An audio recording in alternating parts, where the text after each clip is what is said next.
Bonjour à tous. Merci de vous asseoir.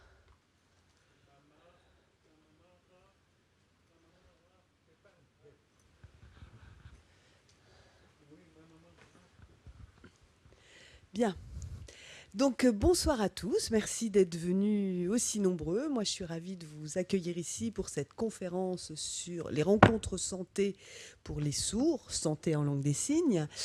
Nous avons eu un cycle sur le cancer, le premier cycle, pour les familles, les aidants, le lien avec les personnes malades. Nous avons un deuxième cycle, une deuxième conférence sur les émotions. Et là, maintenant, nous allons traiter donc des soins palliatifs. Alors, le signe en langue des signes n'est pas encore complètement standardisé. Vous voyez, on dit soins palliatifs, on peut dire littéralement on traduirait littéralement les soins de confort, mais bon, disons que pour l'instant, le signe n'est pas tout à fait normé, alors on va dire, bon, en traduction littérale, soins de confort. Il y a des gens qui peuvent le dire de façon un peu différente. Je ne sais pas si quelqu'un dans la salle a des propositions. Voilà, dans la salle, on me dit soins qui accompagnent jusqu'au bout. Donc, nous sommes en partenariat pour organiser cette conférence avec la Salpêtrière, l'unité de soins des sourds. Et moi, je suis ravie de vous présenter ce soir notre invité, qui s'appelle Antonio Ugidos. Ugidos. Ugidos. Ou Ugidos en espagnol. D'accord. Et qui a apporté un livre avec une documentation sur les soins palliatifs qui sont à l'accueil. Il y a des documents à l'accueil que vous pouvez prendre librement en sortant de la conférence. Donc, je vais laisser la parole à Monsieur Gidos et après, on fera un petit débat. C'est à vous. Merci Claire. J'attends. Merci de m'avoir invité. Je suis très heureux de passer cette soirée avec vous autour des soins palliatifs et surtout d'échanger avec vous. Demain, c'est la journée mondiale des soins palliatifs. Donc vous voyez que nous sommes totalement dans l'actualité. Peut-être pour commencer, définir ce que sont les soins palliatifs. Les soins palliatifs sont des soins actifs. Quand on dit actif, c'est-à-dire que l'on agit, qu'on n'attend pas. C'est-à-dire que trop souvent, on confond soins palliatifs quand il n'y a plus rien à faire, quand il n'existe pas d'autres possibilités, on fait des soins palliatifs. Ce n'est pas vrai. Les soins palliatifs sont des soins actifs et que l'on peut proposer dès l'annonce d'une maladie grave. C'est-à-dire qu'il faut que nous arrivions à enlever l'idée soins palliatifs égale quand il n'y a plus rien à faire, c'est-à-dire juste avant la mort. Les soins palliatifs, ce n'est pas ça. Les soins palliatifs sont donc des soins actifs et continus, donc dans le temps, et qui sont pratiqués par une équipe pluridisciplinaire qui travaille en interdisciplinarité, c'est-à-dire qui travaille non pas chacun côte à côte, mais ensemble, chacun s'apportant les connaissances des autres, chacun étant complémentaire. Les soins palliatifs, ça peut s'organiser soit en institution, à l'hôpital, dans les services, dans les maisons de retraite ou à domicile. Donc on peut organiser les soins palliatifs dans l'ensemble des lieux d'habitation des personnes. Qu'est-ce qu'on cherche lorsque l'on propose à quelqu'un des soins palliatifs? Avant tout, soulager la douleur. S'il y a quelque chose qu'il faut effectivement relier, c'est soins palliatifs et douleur. Les soins palliatifs cherchent à éliminer toutes les douleurs physiques, et pour ça, ça peut être des antalgiques, des morphiniques, mais aussi, ils cherchent à apaiser la souffrance psychique, c'est-à-dire sentiment de mal-être, dépression, l'ensemble des composantes d'une personne vont être prises. Donc le corps, mais aussi l'esprit. Et dans l'esprit, on va aussi essayer d'apaiser ce qui pourrait être dit des souffrances existentielles. Qu'est-ce que je fais là avec cette maladie? Qu'est-ce qui va devenir de moi? Ce cancer, est-ce qu'il va me tuer? Des questions que l'on peut se poser dès le début de l'annonce d'une maladie grave. L'objectif final, c'est de sauvegarder la dignité de la personne, une et entière, et de soutenir son entourage. Cela est, alors si on reprenait d'une manière plus courte, c'est la définition que vous avez au tableau, qui est la loi. Et la loi, normalement, devrait s'appliquer à tout le monde. Il y a un grand problème avec les soins palliatifs, c'est que la loi est trop souvent inappliquée, car méconnue. Un tiers des Français ne savent pas ce que c'est que les soins palliatifs. Mais plus grave, un soignant sur deux ne sait pas non plus. De là, d'énormes problèmes, des situations que vous avez pu entendre, l'affaire Vincent Lambert, l'affaire du docteur Bonnemaison, des situations nombreuses qui sont arrivées par une méconnaissance totale des possibilités qu'offrent les soins palliatifs et une autre loi dont on va parler, qui est la loi Leonetti, qui est parue en 2005, qui a été créée pour lutter contre une situation aussi que vous avez dû entendre parler, qui était la situation de Vincent Lambert, qui était un jeune garçon tétraplégique dont la mère, qui avait demandé à pouvoir être soulagée de ses souffrances et à mourir, et dont la mère l'avait euthanasié.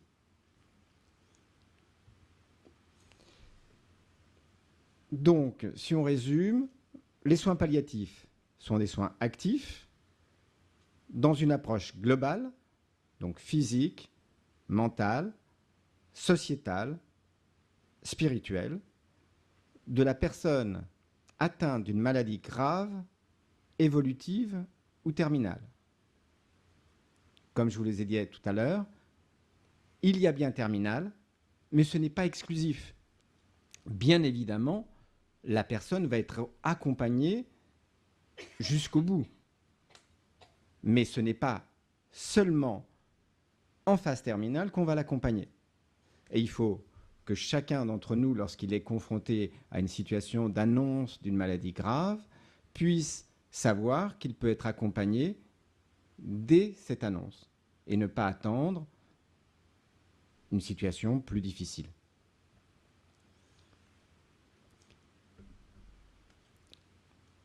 Les soins palliatifs, on dit aussi accompagnement. Parce que l'idée, c'est d'accompagner la personne dans sa maladie. Est interdisciplinaire, donc ça veut dire médecin, infirmier, ergothérapeute, psychologue, mais aussi des bénévoles. Les bénévoles en accompagnement de soins palliatifs sont les seuls dont leur action est écrite dans une loi. Dans l'article 10 de la loi de 1999, est précisé que toute personne a la possibilité, si elle le souhaite, d'être accompagnée par une autre personne qui sera sélectionnée, formée par une association en soins palliatifs. Je viens du monde du VIH, j'ai travaillé plus de 23 ans sur le VIH. Nous avions des bénévoles, mais ces bénévoles n'étaient pas inscrits dans la loi. Leur action n'était pas inscrite dans la loi. Dans le cadre des soins palliatifs, c'est extrêmement réglementé et en tant qu'association, nous avons un devoir de sélection, comme je vous le disais tout à l'heure, et de formation. Et tous les ans, nous devons montrer effectivement ce qu'il en est. Toutes les 3 semaines, les bénévoles doivent bénéficier d'une supervision. Et tous les ans, ils doivent avoir une formation spécifique. C'est-à-dire, il y a la formation initiale, il y a la supervision toutes les 3 semaines à travers des groupes de parole, et il y a une formation obligatoire une fois par an. Les soins palliatifs, comme je vous disais, s'adressent à la personne malade en tant que personne, non en tant que malade. C'est la personne qui nous intéresse, mais les soins palliatifs s'adressent aussi à ses proches. C'est-à-dire qu'on n'exclut pas les proches, parce que quand on est proche d'une personne qui vit avec une maladie grave, on vit aussi des répercussions sur notre représentation de la personne, sur nos liens avec elle, sur aussi nos propres affects, qui peuvent être de la dépression, de la colère, une incompréhension. Donc, la personne, la famille, et lorsqu'on parle de la famille, c'est famille au sens large. C'est-à-dire ça peut être des proches. Il ne s'agit pas simplement de liens familiaux ou conjugaux. C'est l'ensemble des personnes qui sont proches de cette personne malade. À domicile ou en institution, on l'a vu tout à l'heure, c'est-à-dire qu'il ne s'agit pas de dire à quelqu'un vous rentrez chez vous parce que vous allez mieux et on ne vous accompagne plus. Ou inversement, une personne souhaite finir sa vie chez elle et puisqu'on travaille, on l'a rencontrée à l'hôpital, on n'irait plus chez elle.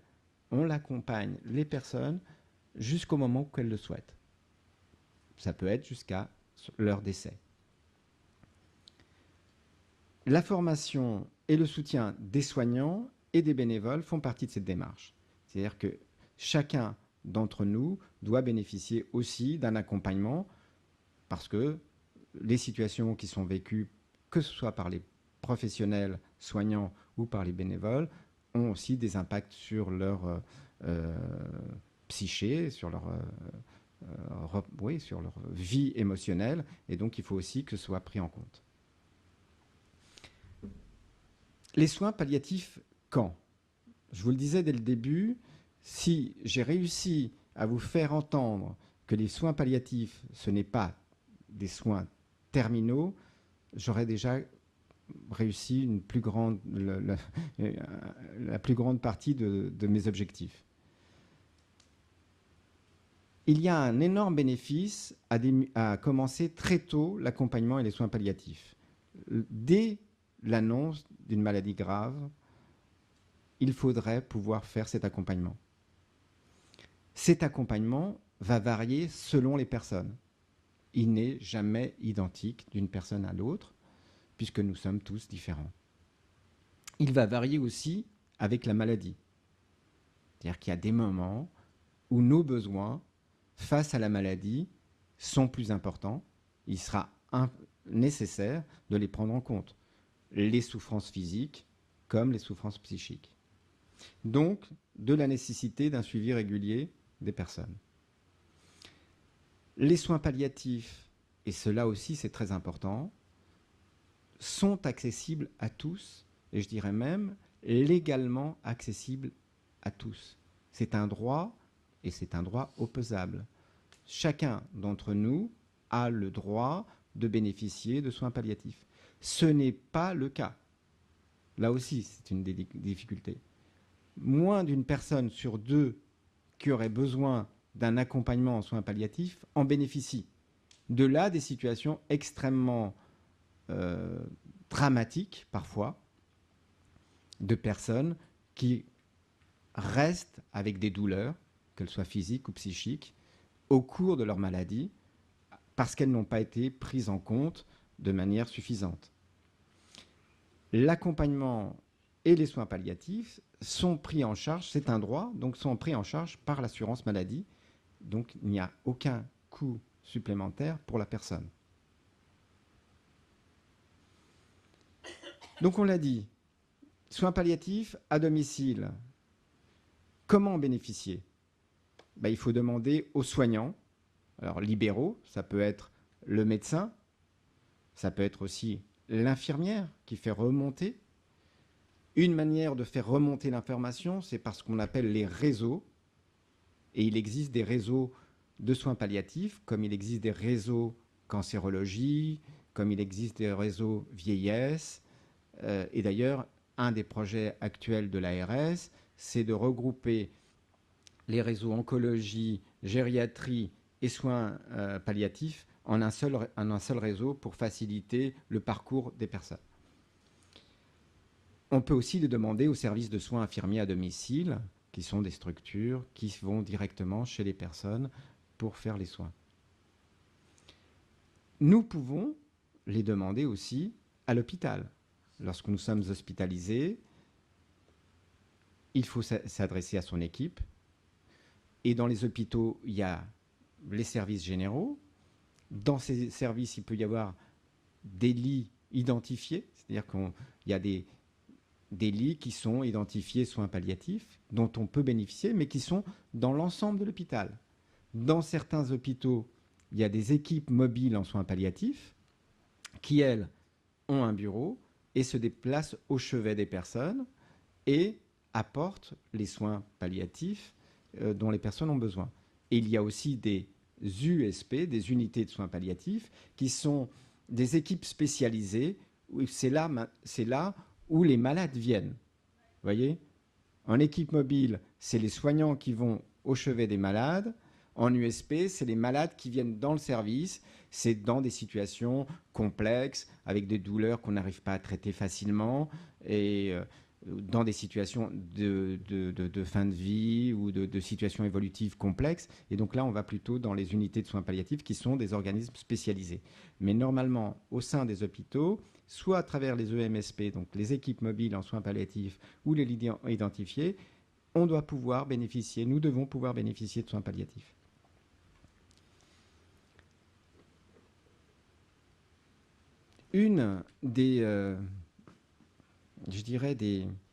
Un des points centraux dans les soins palliatifs, c'est que la personne malade est considérée comme l'interlocuteur central.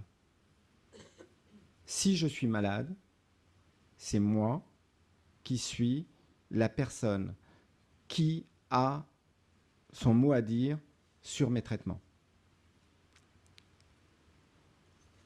Interlocuteur central, vivant et désirant. Et ce, jusqu'aux derniers instants. Donc tout est centré sur la personne.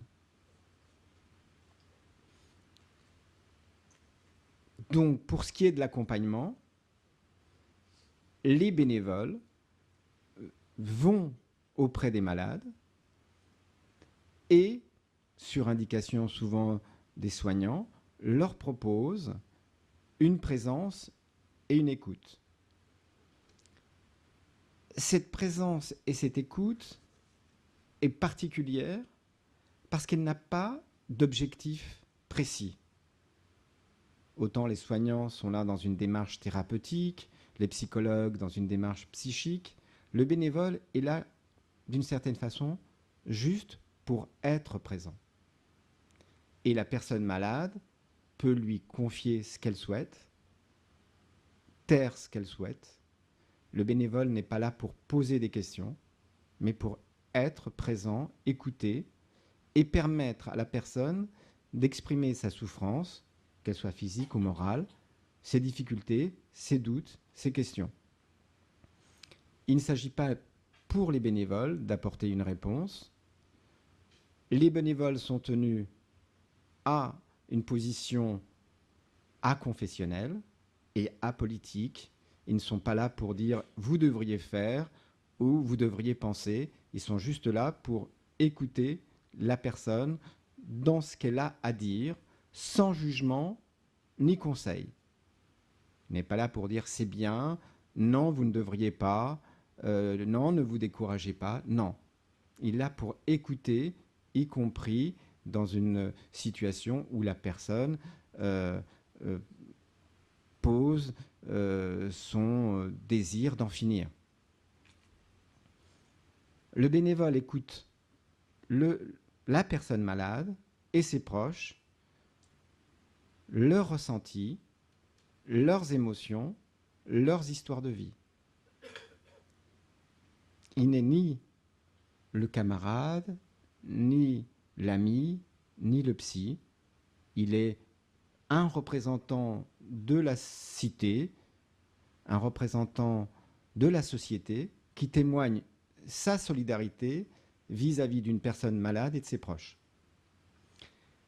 Accompagner est donc un acte citoyen, une façon de témoigner à la personne malade ou en fin de vie, ainsi qu'à ses proches, que celles-ci et eux-mêmes ont une place dans la société et que l'on se préoccupera toujours de lui. Je vous ai dit 2 mots tout à l'heure sur la loi Leonetti. La loi Leonetti, je dirais, c'est des droits pour les malades et c'est des devoirs pour les médecins. Des devoirs pour les médecins, c'est de lutter contre la souffrance. C'est vraiment le devoir de tout faire pour que la personne qui est là ne souffre pas. C'est des droits pour la personne à travers la possibilité de donner son choix par rapport à ses traitements qu'elle peut refuser. Il est important de savoir que nous pouvons refuser des traitements à nos conséquences. Mais nous pouvons tout à fait dire « je ne souhaite plus être traité ». C'est un droit. La personne peut aussi donner ce qu'on appelle des directives anticipées, qui est une manière de dire, voilà, dans telle situation, je ne souhaite pas être réanimé. Dans telle situation, je ne souhaite pas de traitement. Et la loi Leonetti a aussi prévu que dans le cas où on serait dans l'impossibilité de pouvoir donner ses choix, qu'on puisse les transmettre à une personne dite de confiance, qui se chargera, dans la situation où nous ne sommes plus en état de pouvoir exprimer nos volontés, de le faire à notre place. Cette personne, d'ailleurs, pourra nous accompagner dans les réunions avec les médecins et nous soutenir dans ces moments-là. Cette personne de confiance n'est pas obligatoirement le conjoint, l'enfant, le parent. Ça peut être un proche, ça peut être aussi un médecin. C'est-à-dire on peut prendre son médecin généraliste et lui demander de devenir votre personne de confiance, notre personne de confiance, et nous représenter dans la situation où nous ne serions plus en état d'exprimer ce que nous souhaitons comme traitement dans une fin de vie, puisque en l'occurrence là, ce serait en fin de vie. Quelques mots sur la loi Leonetti, parce qu'on entend beaucoup dans les médias et c'est très important de casser certains stéréotypes. On entend par exemple 90% des Français sont pour l'euthanasie. Oui. Déjà, c'est faux. Quand vous regardez l'étude, 90%, 92% exactement disent, on leur fait dire, pardon, à 92% des personnes, on leur fait dire qu'ils sont pour l'euthanasie, alors que c'est 48% qui disent qu'elles sont pour l'euthanasie et 44% qui disent parfois. 8% contre. Mais comme vous voyez, déjà, la question, elle est posée d'une manière étrange. C'est-à-dire, qu'est-ce que ça veut dire « je suis parfois pour l'euthanasie » ? Quand est-ce que je serai pour l'euthanasie ? On est pour, on est contre. Mais on cumule. Parce qu'on aurait pu aussi poser la question parfois, je suis contre. Non, on a posé pour, parfois pour, contre, mais pas parfois contre. Mais plus étonnant, c'est qu'on a demandé aux gens s'ils étaient pour ou contre l'euthanasie. Le problème, c'est que les gens ne savent pas ce que ça veut dire, l'euthanasie. De la même façon qu'ils ne savent pas ce que c'est que la loi Leonetti. Une enquête INED, c'est donc une enquête officielle, a montré, comme je vous disais un peu tout à l'heure, que 7 Français sur 10, je vous ai dit 1 sur 3, ça fait, mais c'est plus que ça, 7 Français sur 10 ignorent qu'il existe une loi qui interdit en France l'acharnement thérapeutique. C'est-à-dire, ce que je vous disais tout à l'heure, on peut refuser les traitements. On n'a pas le droit de s'acharner de manière thérapeutique. Et là, c'est une position forte. Et qui, donc, 7 Français sur 10 ignorent qu'il existe une loi qui interdit l'acharnement thérapeutique et qui place le malade en interlocuteur central des décisions médicales. C'est le malade qui peut dire ce qu'il souhaite pour ces traitements. Comme je vous disais aussi tout à l'heure, plus grave, c'est qu'un médecin sur 2 ne le sait pas non plus. Face à ça, il y a eu plusieurs commissions, plusieurs rapports. Ça n'arrête pas. L'avant-dernier, le rapport SICAR, en 2012, en décembre 2012, vous voyez, c'est pas vieux, c'est il y a 2 ans, faisait comme première recommandation de réaliser régulièrement une campagne d'information auprès des citoyens, des médecins et des soignants sur l'importance des directives anticipées, donc comment les écrire, leur effectivité, sur la personne de confiance, sur le rôle qui pouvait leur être confié, et sur la nécessité qu'on doit à une personne malade une information précise, compréhensible, claire, appropriée, ainsi qu'à ses proches, sur la proposition d'abstention, de limitation ou d'arrêt des traitements. Ce que je vous disais tout à l'heure, il faudrait que chacun d'entre nous sache qu'effectivement, il y a une interdiction d'acharnement thérapeutique. 2, que nous sommes les personnes qui pouvons décider de la limitation ou de l'arrêt des traitements qui nous concernent. Plus près de nous, dans le temps, l'année dernière, le 16 décembre 2013, une conférence de citoyens, donc un panel de personnes représentant les Français, a donné son avis. Et leur première recommandation, une de leurs premières recommandations, c'est de développer l'information du grand public sur l'existence et la mise en place des directives anticipées et la désignation d'une personne de confiance. Est-ce que vous l'avez vu, cette campagne? Non. Depuis que les soins palliatifs existent, il n'y a jamais eu de campagne officielle nationale sur l'existence de celle-ci. Donc, comment les citoyens que nous sommes peuvent se saisir de nos droits si nous ne les connaissons pas? Or, si nous ne connaissons pas le fait que nous avons la possibilité de refuser un acharnement thérapeutique, qu'il y a une obligation de lutter contre la douleur, on comprend d'autant plus facilement qu'on puisse être pour l'euthanasie, puisque je crois qu'aucun d'entre nous ne souhaite souffrir.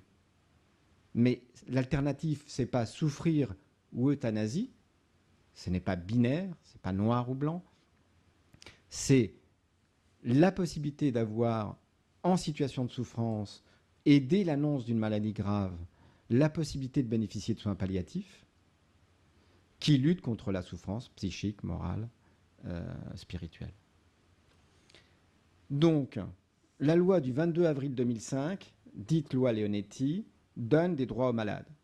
Refuser ou interrompre tout droit, tout soin et tout traitement, écrire ses directives anticipées, désigner une personne de confiance. Elle donne des devoirs aux médecins, ne pas entreprendre, c'est-à-dire ne pas commencer ou ne pas poursuivre des traitements inutiles, ce qu'on appelle obstination déraisonnable, que nous appelions plus communément acharnement thérapeutique.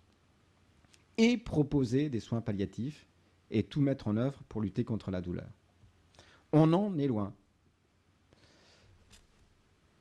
Alors, c'est tout l'intérêt de soirées comme celle-ci, c'est tout l'intérêt de la journée donc de demain sur les soins palliatifs, c'est de faire connaître nos droits. Notre premier droit, c'est donc d'écrire nos directives anticipées pour faire respecter nos choix au cas où nous ne pourrions pas le faire. Donc, il y a, vous allez sur Internet, un certain nombre de sites qui vous proposent d'ailleurs des modèles de directives anticipées. Ce n'est pas compliqué pour le faire. Il suffit d'une feuille de papier, d'écrire ce que l'on souhaite pour soi dans certaines circonstances de la vie, de le dater et de le signer.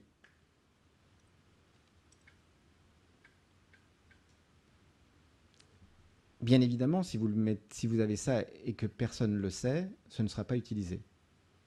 Donc, il faut le confier à soit sa personne de confiance, on va venir après ce que c'est que la personne de confiance, soit un membre de sa famille, soit un proche, soit son médecin.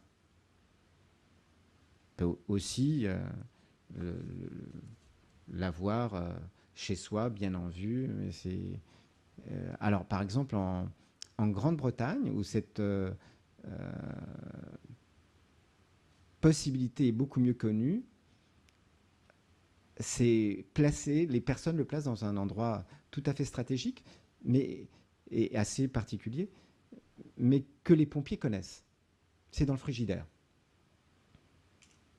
Donc, quand quelqu'un a fait un accident vasculaire cérébral ou est dans une situation extrêmement alarmante, en même temps qu'ils vont s'occuper de la personne, un membre de l'équipe ouvrira le frigidaire parce que, de manière un peu, comment on pourrait dire ça, codifiée, les directives anticipées sont laissées au frigidaire au frais, au cas où.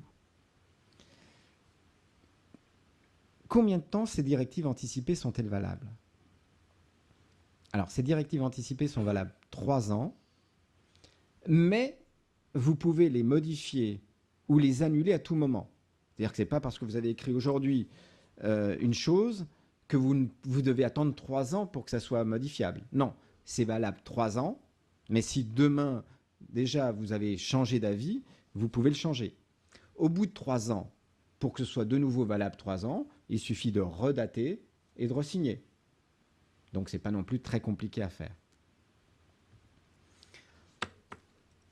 Les directives anticipées, comme on l'a vu, nous essayons de les transmettre à une personne de confiance. Cette personne de confiance, ce n'est pas, encore une fois, uniquement pour la fin de vie. C'est une personne de confiance que l'on choisit pour tout le long de la maladie que l'on vient de nous annoncer.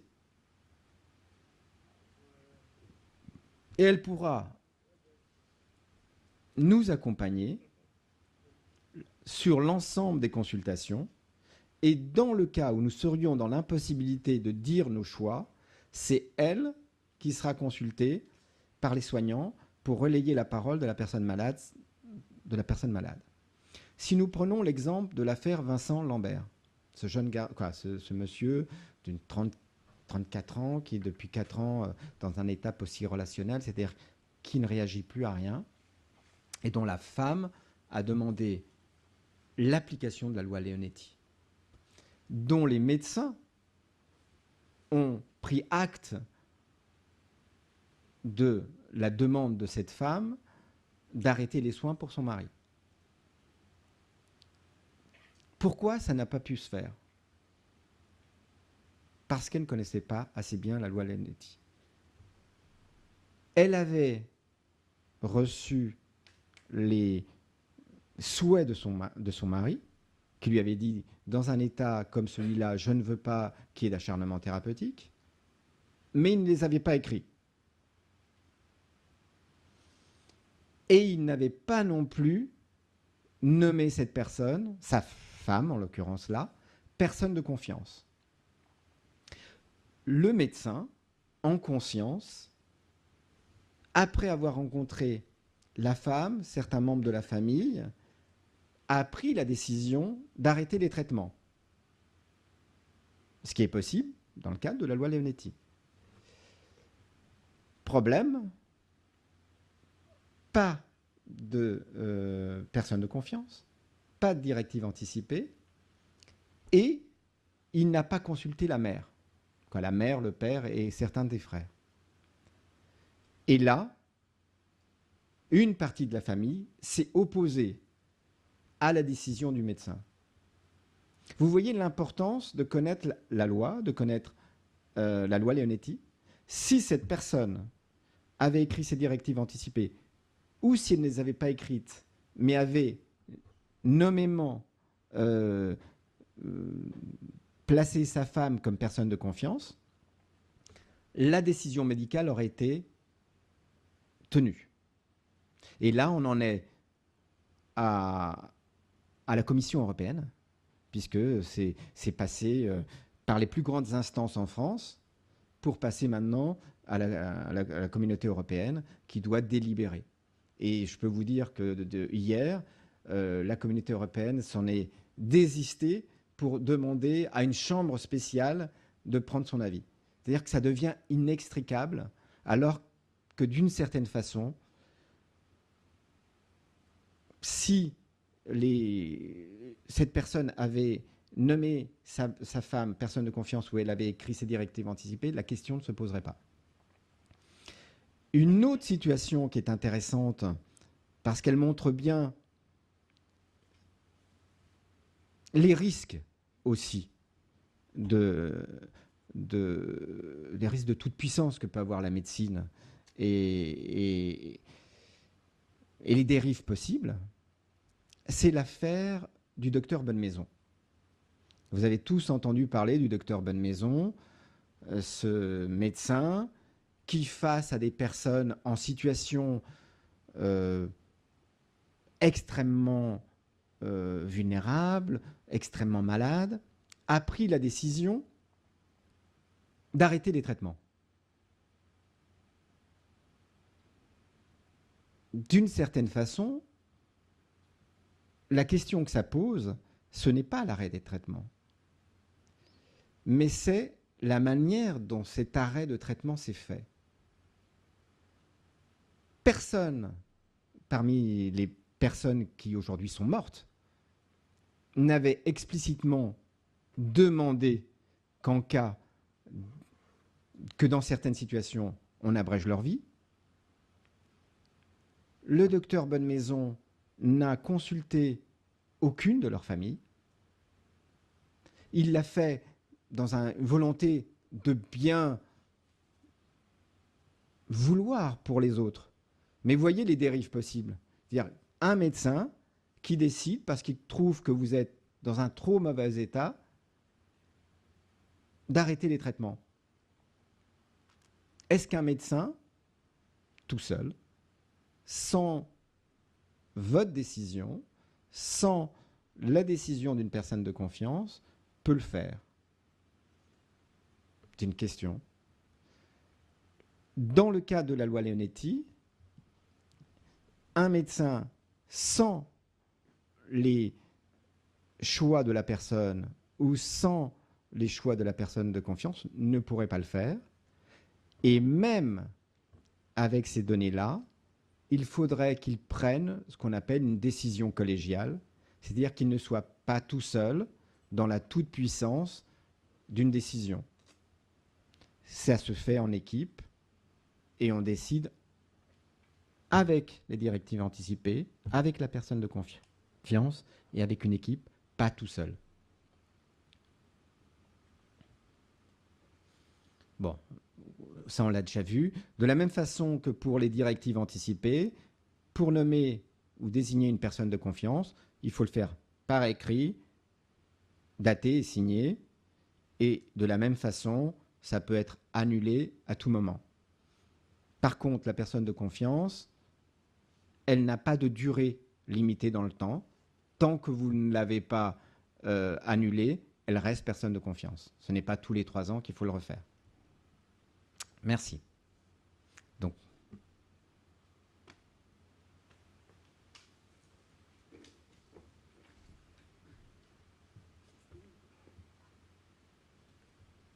Là, il y a un micro.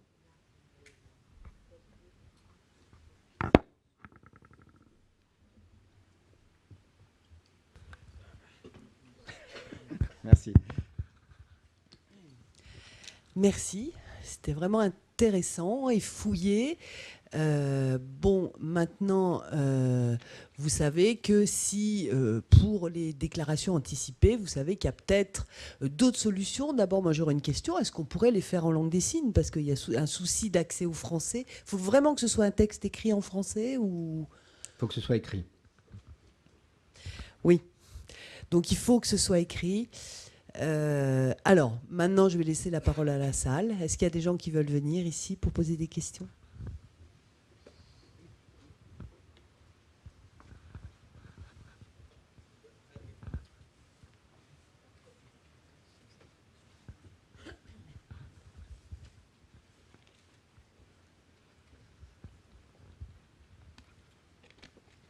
Bonjour. Cette déclaration anticipée, qui est valable donc pour 3 ans, cette déclaration est valable 3 ans, mais si par exemple la personne, si la personne ne se sent pas bien, comment, ou n'est pas en mesure de refaire cette déclaration, qu'est-ce qui se passe? Elle ne peut pas la refaire, sa déclaration. Vous voyez?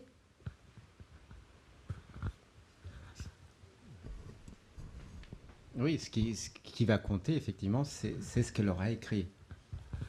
Mais au moins, ça aurait été son choix, à un moment donné. Mais on peut toujours revenir avant, on peut toujours revenir. Mais si elle a écrit ses directives anticipées, datées, signées, et qu'elle les a peu modifiées, c'est celles-là qui seront valables. C'est un peu comme pour un testament. Un testament, vous écrivez un certain, que vous léguez à telle et telle personne, même si après vous avez changé d'avis mais que vous ne l'avez pas modifié, c'est ce testament qui reste valable.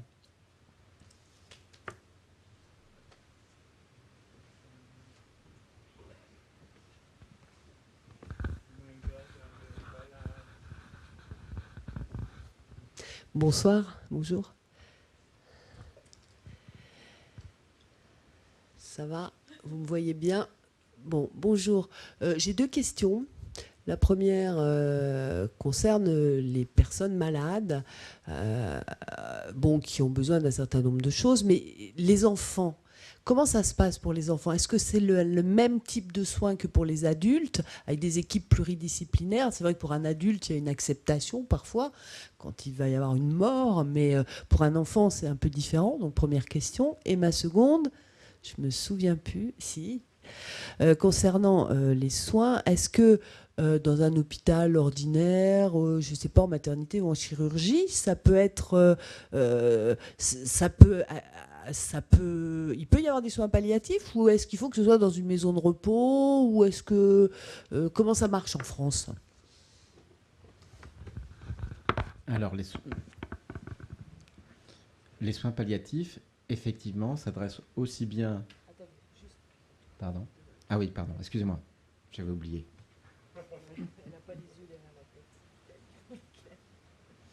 Donc, merci. Donc, effectivement, les soins palliatifs s'adressent à tout le monde. Aux enfants, aux adultes, aux personnes très âgées. À chaque fois, comme je vous ai dit tout à l'heure, c'est s'adapter à la personne et à ses possibilités. Mais un bébé bénéficie de soins palliatifs. Il y a des bébés qui naissent avec de très grandes malformations, de très grands handicaps. Dès la naissance, le bébé et la famille peuvent bénéficier d'un accompagnement en soins palliatifs. Et il y a même, la semaine dernière, ici même, nous avons fait le congrès de l'UNASP, le congrès des associations de soins palliatifs. Et dans cette salle, il y avait une mère qui a perdu son enfant pendant sa grossesse et qui a créé une association qui s'appelle SPAMA, qui s'adresse aux mères dont les enfants sont morts pendant la grossesse, sont morts juste après, eh bien, ces proches bénéficient aussi de soins d'accompagnement et de soins palliatifs, d'accompagnement en soins palliatifs. Ça, c'est pour la première question. Donc, par rapport aux enfants, oui, bien sûr. Et dans les hôpitaux, ce que je vous ai expliqué tout à l'heure, non, ce n'est pas que dans les maisons de retraite. Les soins palliatifs, ça ne s'adresse pas qu'aux personnes âgées ou qu'aux personnes en fin de vie.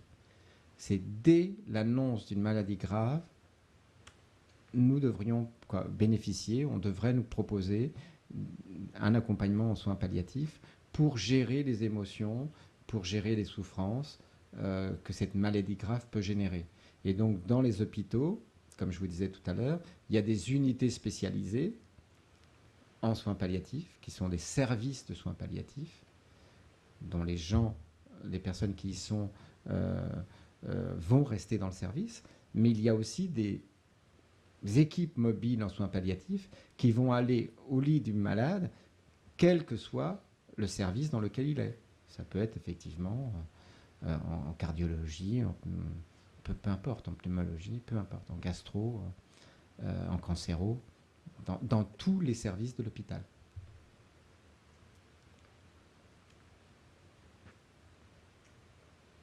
Il y avait une question sur l'acceptation de la mort, sur l'acceptation des difficultés d'acceptation de la mort entre les adultes et les enfants. Reprends Claire. Oui, c'était ça. Voilà. On va poser une question sur quelle est la différence d'acceptation de la mort entre les adultes et les enfants. Alors là, on rentre dans un vaste sujet. Qui d'entre nous est dans l'acceptation de la mort?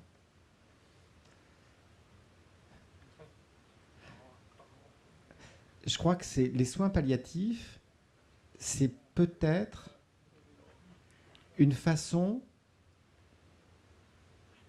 de se poser ces questions. C'est-à-dire les directives anticipées, c'est déjà se positionner comme mortel et se demander ce que nous souhaitons pour nous en cas d'accident grave, en cas de maladie grave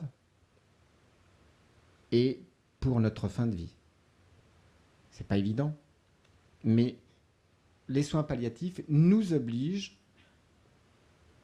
à nous positionner et à, on ne peut pas tellement dire anticiper, mais en tout cas à réfléchir sur ce que nous souhaitons pour notre fin de vie, en termes de soins, en termes de traitement. Pour un enfant, pour un bébé, la situation est différente. Et ça peut être effectivement, l'interlocuteur privilégié vont être les parents, les proches.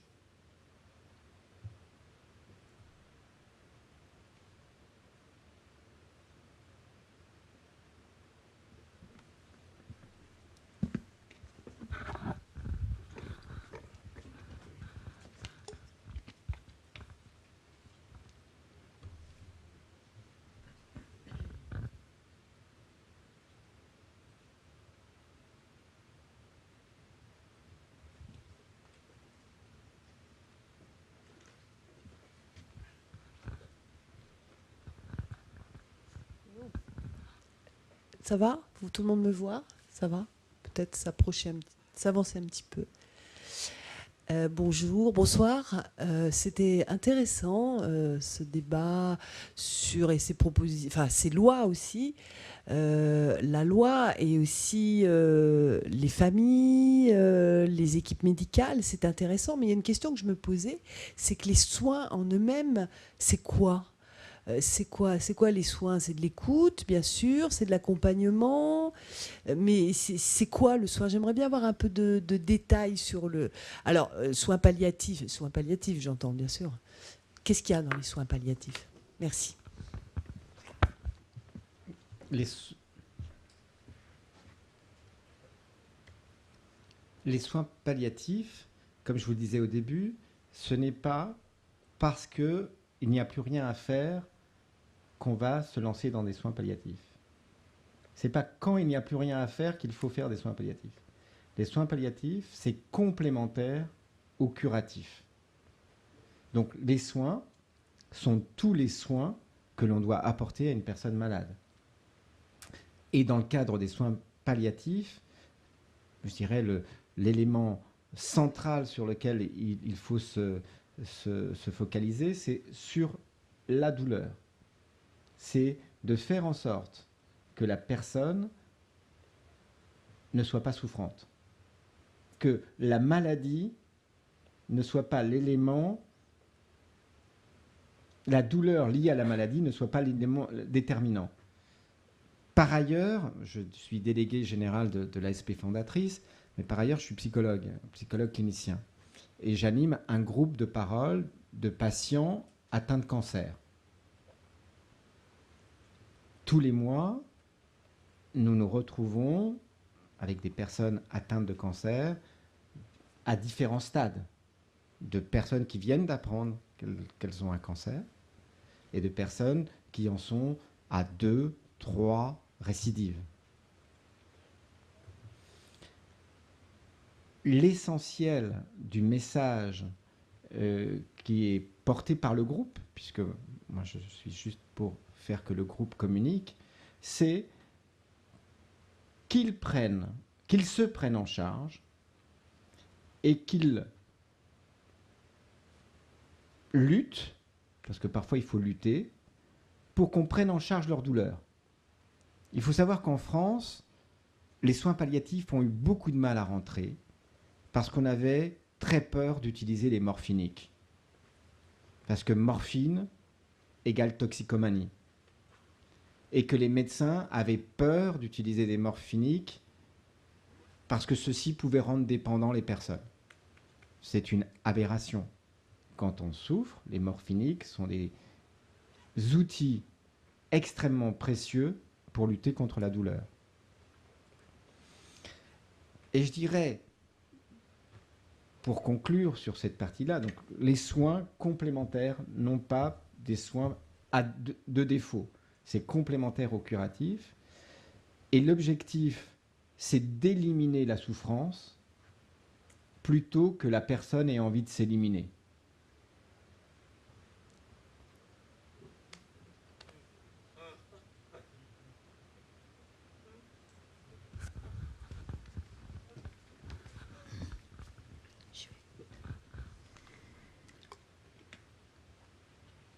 Donc, il y a pour essayer de diminuer la douleur, mais ça, c'est le rôle de l'hôpital quand même. Quand on va à l'hôpital, pourquoi pourquoi on parle de soins palliatifs? L'hôpital, ça devrait être son rôle de diminuer la douleur. Enfin, c'est ce qui me semble.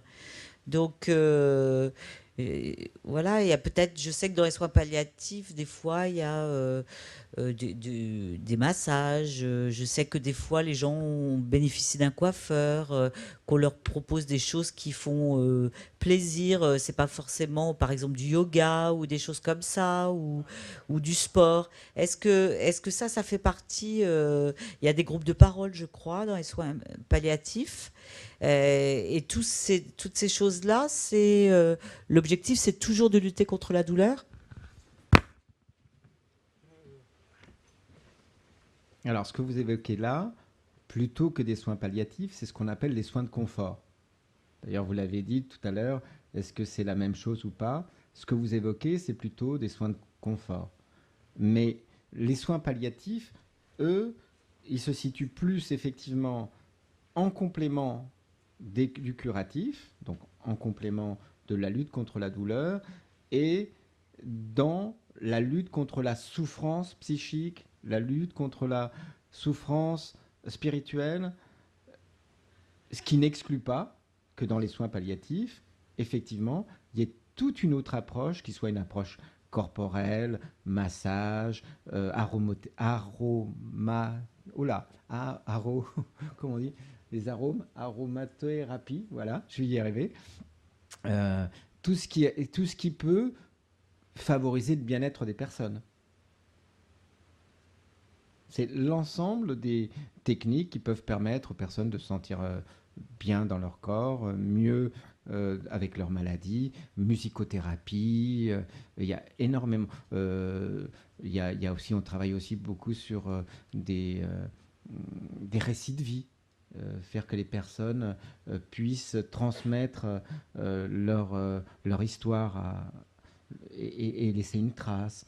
Bon, il y a énormément d'autres compléments, mais je dirais les soins palliatifs, c'est complémentaire au curatif dans une démarche de lutte contre la douleur. Le curatif, et on a parlé donc... et ce n'est pas que à l'hôpital. Je crois que c'est ça aussi qu'il faut que vous entendiez vraiment. C'est bien évidemment à l'hôpital, mais ça peut se faire à domicile, ça peut se faire dans une maison de retraite. Ce n'est pas exclusif, les soins palliatifs, ce n'est pas exclusif à l'hôpital.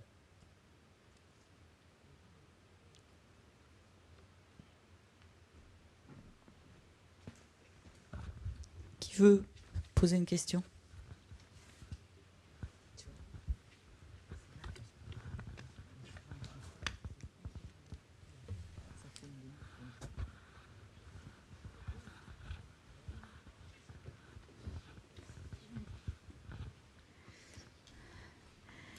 Bonsoir. Donc les soins palliatifs, bon, on parle de... bon, il y a plusieurs hôpitaux, bien sûr, il y a plein d'hôpitaux. Donc il y a des chambres où quelquefois il y a 3 ou 4 personnes par chambre. Et quand quelqu'un va mourir, souvent, on le met dans une chambre individuelle. Moi, j'ai déjà vu ça. Et je trouve ça difficile parce que je me dis que la personne va déprimer encore plus. Bon, quelqu'un qui a été... là, je parle d'un cas de quelqu'un qui a eu une maladie assez longue, qui est venu plusieurs fois à l'hôpital. Et puis, juste avant de mourir, elle s'est retrouvée dans une chambre toute seule, alors qu'avant, elle était dans une chambre avec une autre personne. Elle s'est retrouvée en soins palliatifs, mais seule. Et avant, elle était en chambre à 2. Et pourquoi? Parce que ça peut être très déprimant de se retrouver seule à ce moment-là.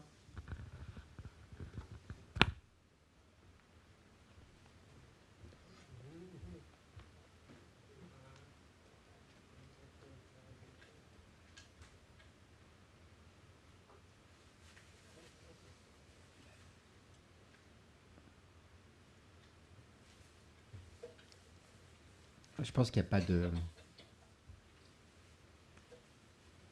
de choix unique et que nous sommes tous différents. Face à la fin de vie, quand on est en situation de fin de vie, généralement, on est extrêmement faible, extrêmement fatigué. Les bruits sont démesurés, paraissent démesurés. Peut-être que des personnes préféreraient être dans une chambre à plusieurs, je ne sais pas. Dans mon expérience, j'ai plutôt l'impression que les personnes préfèrent être seules et pouvoir être un peu tranquilles avec leurs proches ou avec des personnes qui viennent les visiter. Par ailleurs, pour l'autre personne qui est là, il s'agit aussi de la protéger. C'est extrêmement difficile d'être dans une chambre où quelqu'un est en train de décéder, surtout quand vous êtes malade. Parce que là, il y a une identification qui peut se faire et la personne peut, elle, du coup, être très angoissée et vivre très mal de qu'on lui impose, puisque là, ce serait le cas, de rester dans la même chambre qu'une personne qui est en train de décéder.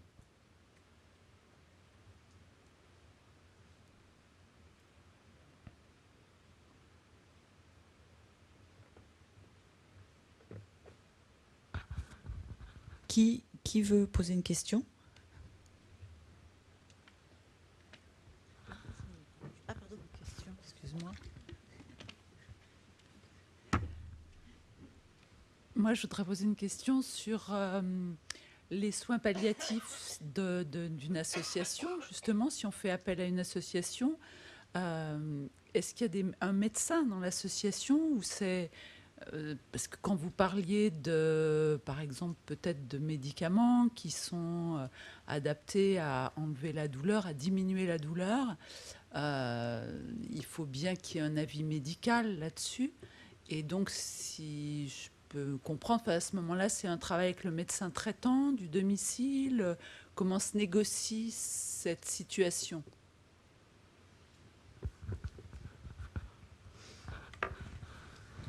Alors, dans l'association, si je prends pour exemple l'ASP fondatrice, il y a des médecins. Mais ces médecins ne sont pas là pour intervenir auprès des malades et ils ne sont pas là pour prescrire. Ils sont là pour apporter un regard complémentaire aux bénévoles, pour les sensibiliser à l'autre regard, mais en aucun cas pour participer à la prise en charge médicale des personnes que les bénévoles rencontrent. La prise en charge médicale des personnes est faite effectivement généralement par des équipes spécialisées qui font partie des réseaux en soins palliatifs. Avec, là, il y a effectivement des infirmiers, des médecins qui sont en charge de prendre médicalement la personne, qui doivent prendre la personne médicalement en charge. Nous sommes complémentaires en tant qu'association d'accompagnement et en aucun cas les accompagnants ne se permettront de dire quoi que ce soit sur les traitements. Ils peuvent par contre signaler que lors de leur accompagnement, la personne était souffrante. Et là, c'est le médecin qui prend ses responsabilités. Chacun ses tâches. Nous sommes plutôt là pour être auprès, accompagner, écouter. Si nous voyons qu'il y a une situation de douleur, bien évidemment, nous en référons à l'équipe médicale, infirmiers, médecins, et c'est eux qui, dans ce cadre-là, prendront les initiatives nécessaires.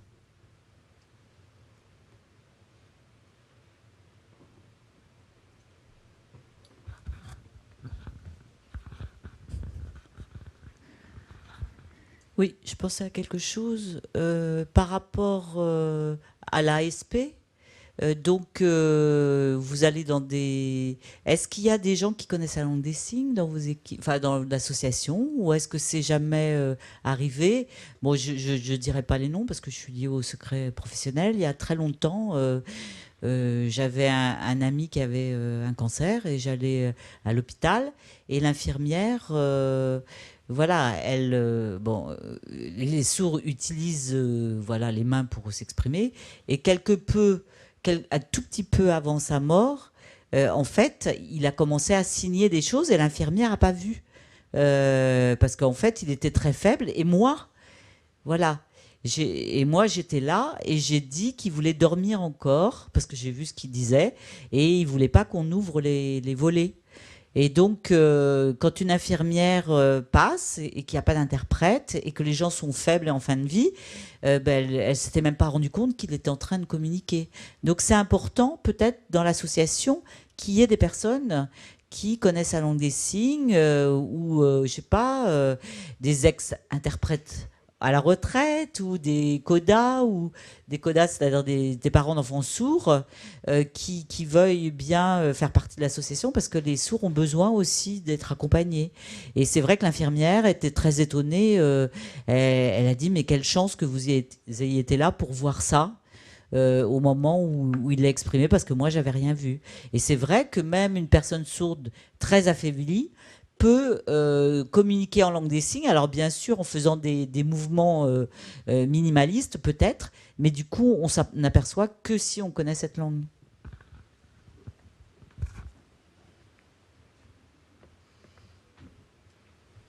Oui, vous avez tout à fait raison. Et dans notre association, nous sommes 233 bénévoles. Il y a 233, quand je dis 30, ça change tout le temps, mais entre 230 et 240 bénévoles. Et il n'y a pas de bénévoles qui signent. Mais là, c'est encore plus compliqué. Parce que quand vous salariez des personnes, vous pouvez salarier des personnes qui signent. Mais nous, c'est des bénévoles qui viennent. S'il n'y a pas de bénévoles qui connaissent la langue des signes, nous n'avons aucun moyen de les former.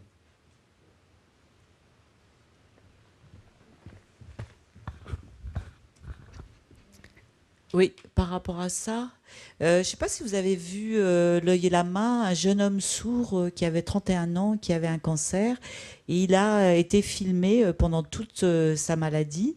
Et il avait des amis proches qui ont vraiment pris conscience de la difficulté qu'il avait eue. Et l'association Aide, moi j'ai été volontaire à Aide il y a quelques années aussi. Et c'est vrai qu'il y a eu des volontaires à Aide, mais il n'y a pas de volontaires pour l'instant, en tout cas de bénévoles, dans les soins, par rapport aux soins palliatifs. Et c'est vrai que, voilà, c'est... Voilà, et en plus on peut accompagner des gens. C'est vrai qu'à Aide, au début du sida, c'était peut-être plus des gens homo et donc les gens se sentaient concernés. Mais là, on peut accompagner plein de gens différents. Et c'est vrai que ben, souvent, comme la communauté est toute petite, ben, la demande d'aide ou de volontaires, elle est assez large. Et peut-être que 2 ou 3 personnes sourdes, peut-être, pourraient participer à votre association. Peut-être pas forcément des gens qui apprendraient la langue des signes, ça pourrait être plus rapide si c'était des sourds eux-mêmes. Parce que c'est vrai que, voilà, et en plus des sourds qui ont une vraie compétence en langue, bah, pourraient se former pour devenir comment, volontaire, on dit bénévole chez vous. Et en fait, je ne sais pas, est-ce que... Alors effectivement, après, il faut un budget, parce que s'il faut former ces bénévoles, il faut une formation, il faut des interprètes pour la formation, etc. Donc ça demande un budget si ça faisait partie de votre désir d'accueillir des sourds. Moi, je trouve l'idée très, très, très intéressante. Là, je dirais, premier niveau, il faut qu'il y ait des bénévoles qui ont envie de se lancer dans cette activité. Et après, vous l'avez très justement dit, c'est un problème de financement. Il faut savoir que les soins palliatifs, ça n'attire pas beaucoup les personnes, mais ça attire encore moins les financeurs. Je viens aussi du milieu SIDA, comme je vous le disais tout à l'heure. J'ai dirigé le Centre régional d'information prévention SIDA que nous avions créé avec Didier Gell en 88. Et j'y suis resté jusqu'en 2011. Donc vous voyez, ça fait 23 ans. C'était une lutte forte, effectivement, sur le VIH. Mais nous avions réussi, à travers le rapport de force avec les pouvoirs publics qu'avaient les associations comme Aide, comme ACT UP, comme d'autres, à bénéficier effectivement de financement. Les soins palliatifs, je vais vous donner un exemple seul. L'année dernière, donc fort des constats d'un manque total d'informations sur les soins palliatifs, des recommandations faites par les plus grandes instances, demandées par l'État, demandées par le président de la République, par exemple, pour le rapport SICAR, qui dit qu'il faut une campagne nationale. J'ai déposé un projet à l'ARS Île-de-France d'une campagne d'information sur les soins palliatifs que vous avez sur les tables à l'entrée, qui s'appelle Maladies graves, évolutives et maintenant. J'ai demandé 5 000 €. 5 000 à l'ARS Île-de-France. J'ai eu 0. Et cette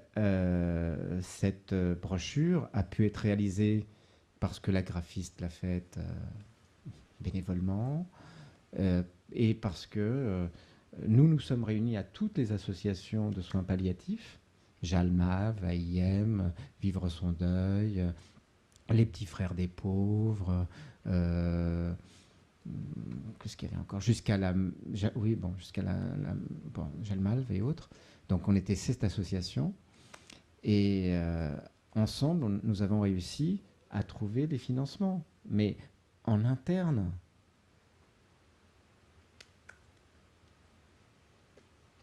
Ça n'intéresse pas les soins palliatifs. La mort, ça fait peur. La douleur, ça fait peur. Et tout est embolisé par un discours binaire, euthanasie ou pas euthanasie. Or, il y a toute une autre approche sur la durée qui demande un peu d'argent. C'est sûr que euthanasier toutes les personnes qui ont mal, ça ne revient pas cher.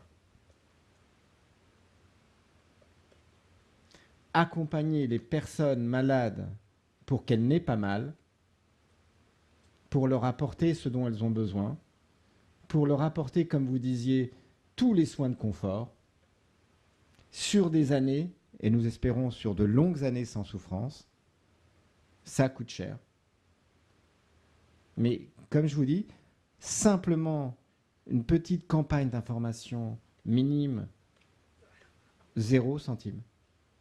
0 centime de l'ARS Île-de-France, 0 centime du ministère de la Santé, 0 centime de la ville de Paris, 0 centime du conseil régional. Nous n'avons eu aucun financement public.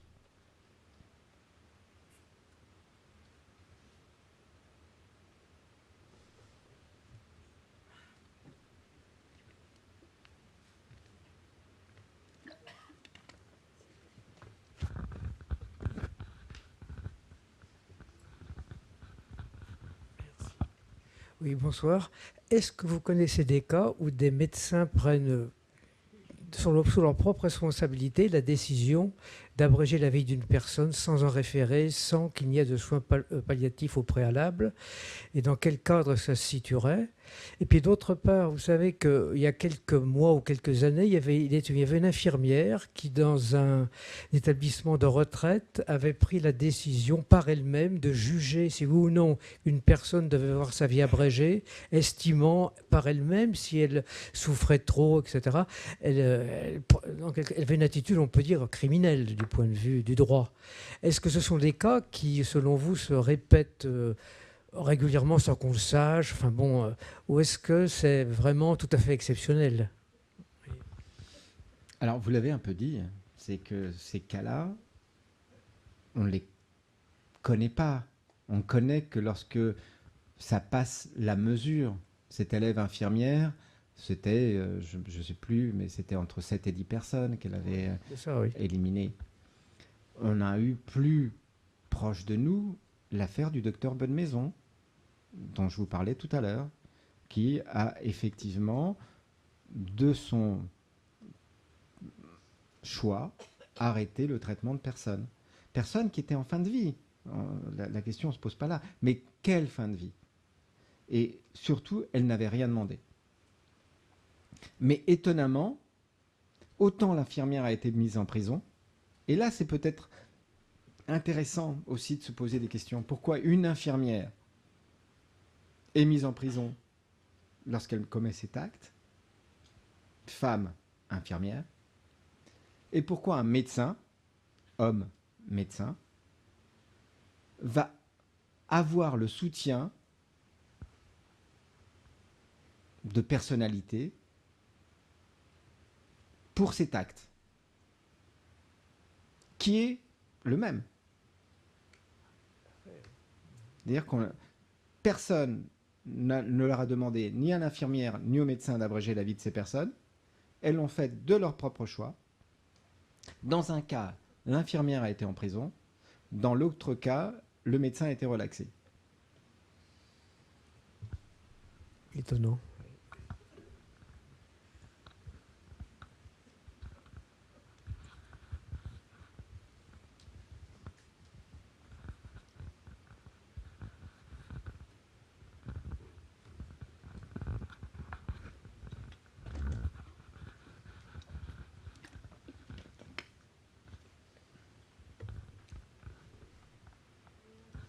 Sinon, j'ai une autre question. C'est une amie qui est un peu timide et qui ne veut pas venir la poser, donc je vais la poser à sa place. Vous avez dit que les médecins de soins palliatifs avaient le droit de refuser. Mais ça veut dire quoi, de refuser quoi, par exemple, qu'est-ce que ça implique pour un médecin? Vous pouvez revenir sur ce point? Peut-être que c'est elle qui n'a pas bien compris, mais les médecins peuvent refuser les soins palliatifs. Vous disiez tout à l'heure que le médecin pouvait refuser. Non, le médecin... Attendez, par exemple, une personne en fin de vie, le médecin peut refuser d'accompagner ou refuser, ou alors je dis une bêtise ou j'ai mal compris, le médecin peut refuser les soins palliatifs ou...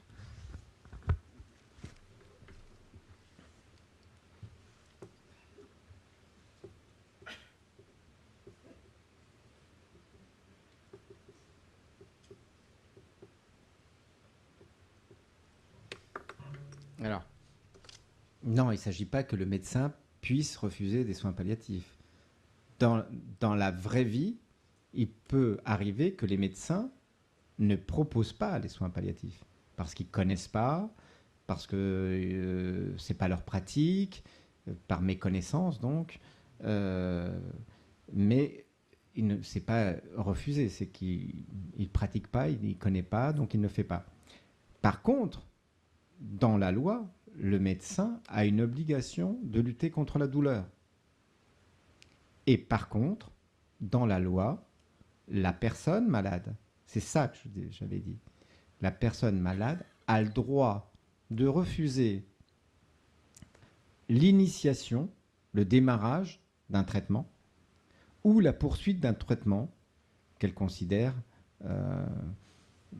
comme inutile et donc là, le médecin lui expliquera tous les risques, lui donnera toute la situation. Mais si la personne ne souhaite pas un traitement, on ne peut pas lui imposer. C'est ça.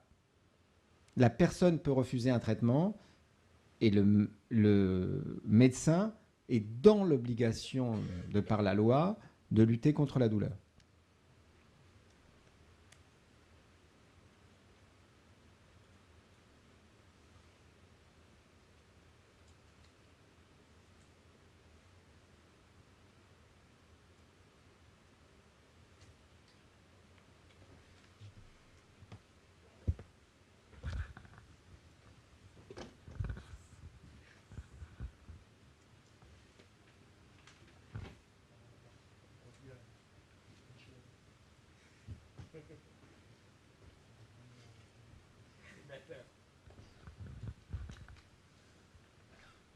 Bonjour à tous.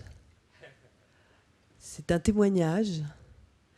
Et puis, il se trouve que je suis bénévole à Aide depuis bien longtemps maintenant. J'ai un ami sourd.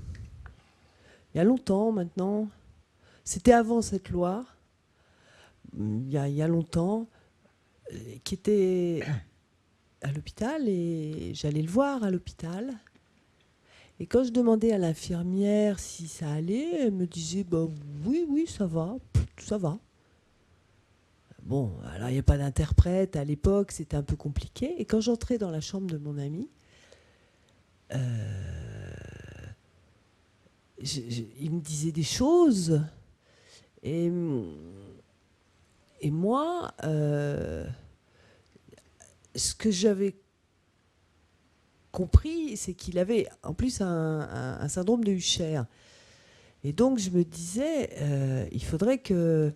J'essayais de le prendre par la main, et là, il s'animait vraiment dès que je le touchais par la main. Je le touchais sur la main. Je lui disais, bon, bah vas-y, calme-toi, en le touchant, quoi. Qu'est-ce que tu veux? Et en communiquant de façon tactile, j'avais compris que j'étais un peu en colère parce que je ne savais pas trop quoi faire, donc je communiquais tactilement avec lui, il me parlait dans les mains, on se touchait les mains pour faire... Et j'ai réussi à le calmer comme ça, et donc je ne savais pas trop quoi faire, je suis retournée voir l'infirmière, je lui disais mais ça m'agace quand même cette situation, que faire? Il n'y a pas de loi, il n'y a pas de... Donc le lendemain, je suis revenue le voir et régulièrement, je suis venue le voir et puis ça allait de mieux en mieux, simplement par le fait que j'arrivais moi à communiquer tactilement avec lui tous les jours. Il n'avait pas de famille et je me disais alors j'essayais d'écrire à l'infirmière en lui disant mais qu'est-ce qu'on peut faire avec cette personne et bon alors et j'ai continué à aller le voir quotidiennement et puis après ça a été fini. Et un jour, je suis arrivée, il n'y avait plus personne dans la chambre.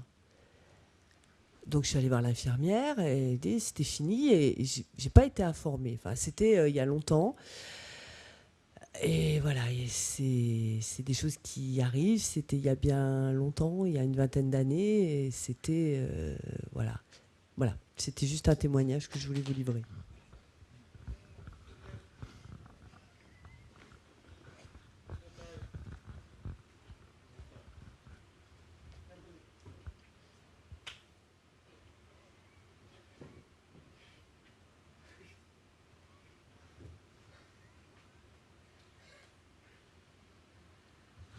Il n'y a plus de questions, je crois. Peut-être, je vais en poser une dernière. Une dernière question ? Oui. À propos de l'annonce, par exemple, d'un cancer, c'est pas une chose facile. Il y a des médecins qui disent les choses telles qu'elles sont. Vous avez un cancer, il vous reste 3 jours, 6 mois. Est-ce qu'on peut dire ça ? Ou est-ce que on dit vous reviendrez, on va se revoir. Et puis des fois les gens viennent en se disant je reviens, je vais me faire soigner, mais sans imaginer qu'ils ont une maladie grave. Alors peut-être que le médecin ne souhaite pas le dire parce qu'il attend peut-être la demande du patient et qu'il attend qu'on lui pose la question est-ce que je vais mourir ou pas. Et si le patient ne la pose pas, il ne le dit pas. Donc les soins palliatifs qui prennent en compte le corps et l'esprit, il faut que ça soit clair, il ne faut pas qu'il y ait de choses non dites. Donc, est-ce que c'est de la faute des patients de ne pas poser les bonnes questions ? Du coup, ça pose la question de la place, donc c'est pas facile aussi. Des fois, les médecins, je ne suis pas sûre que les médecins disent toujours la vérité aux patients. Qu'est-ce que vous en pensez ?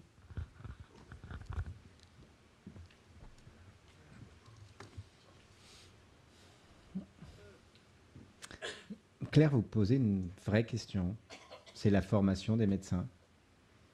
La formation des médecins à annoncer une maladie grave. Dans mon groupe de personnes atteintes de cancer, il y a eu effectivement des situations comme celles que vous décrivez, où le médecin leur dit « il vous reste 1 an à vivre ». Ça fait 2 ans qu'elle est en vie. Et qu'elle a encore envie de vivre. Et très fort. Donc personne ne peut dire, personne n'est devin. Je crois que c'est aussi ça peut-être les soins palliatifs, c'est lutter contre la toute-puissance des médecins qu'ils pourraient avoir. Il y a des statistiques. Avec tel cancer, statistiquement, c'est 3 ans. Statistiquement, c'est 5 ans.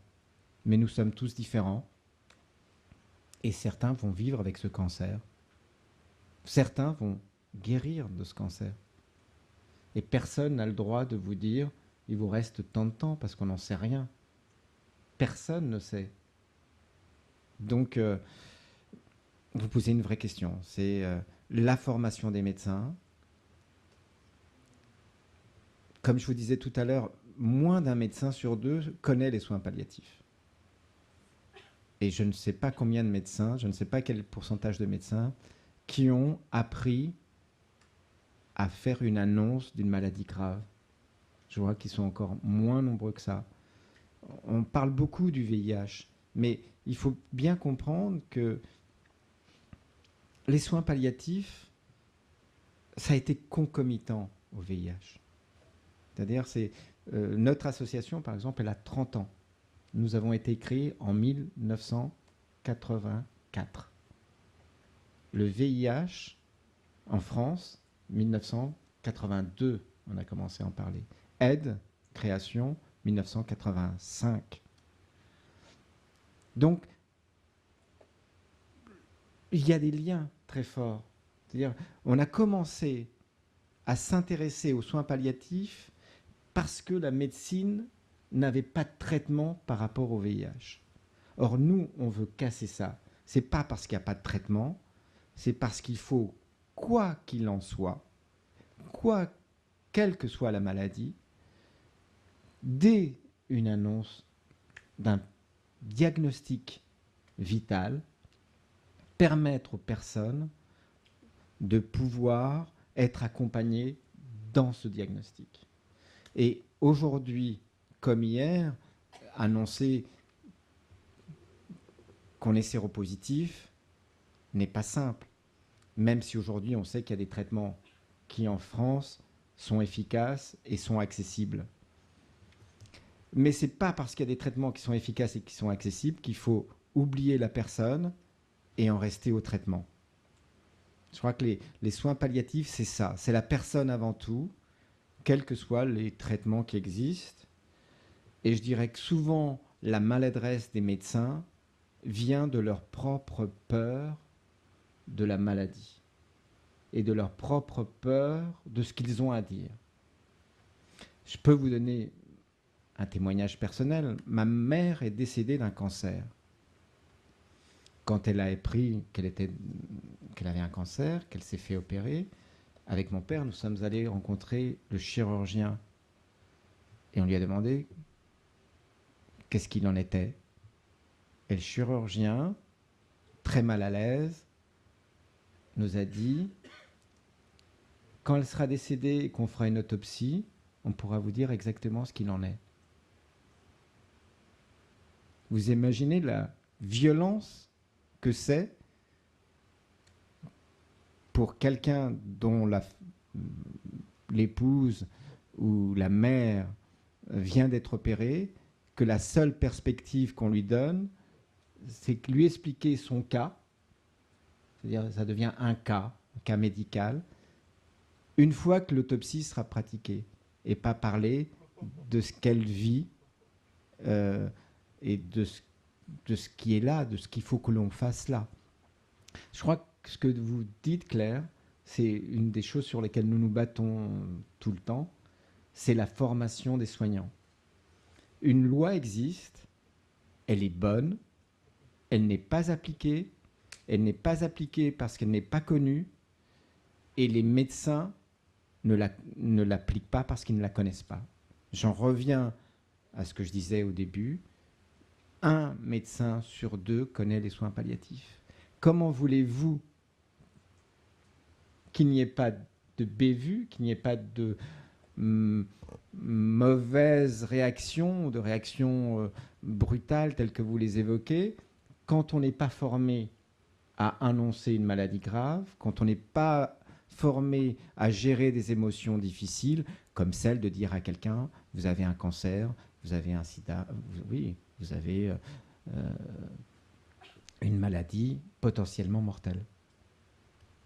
À nous, je dirais, de faire pression pour que cette loi qui existe soit connue, soit appliquée.